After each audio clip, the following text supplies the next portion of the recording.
What are the things to look out for when choosing a tax preparer or CPA? That is a very good question. So there are two major things to look out for, among many. The first one is to know whether the person is credentialed. If a ghost tax preparer has filed taxes for you, in the page 2 of your 1040, it's going to say self-prepared. All right, I put a copy of what it should look like. The ERO should have the information of the paid preparer. If that is missing, there's a problem.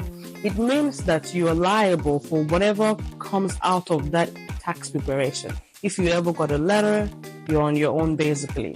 So the second one is for them to ask a question. If they're not asking a question and you're the one going to them, aren't you going to need that? Would you need this?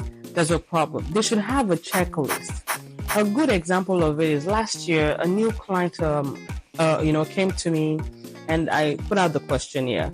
And part of my requirement is your previous 1040, especially if you have a business. That helps to know if you have a carryover loss or things like that, and also to understand your dynamic. On top of asking questions, basically. So this person provided me with the current year for one dependent, and the last 1040 says two dependents. And I asked the person and said, what happened from last year to this year? You have to dependent last year, but this year it says one. And the person said, my child is now 18 years of age. You can use your child up to the age of 24, as long as you're providing for them, and they're in school, they're still your dependent. It is allowable. So that helped. And if questions were not asked, basically this person would have lost out on a lot of money.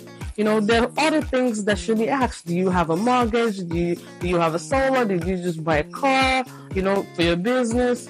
I mean, what are the expenses that you have, to understand the dynamic of your business, and additionally to understand the dynamic of your home if you're filing individual taxes. That helps to make sure that every credit that you qualify for is accounted for, and of course to provide you the maximum refund that you actually qualify for. That's a good question so far, and have a good day.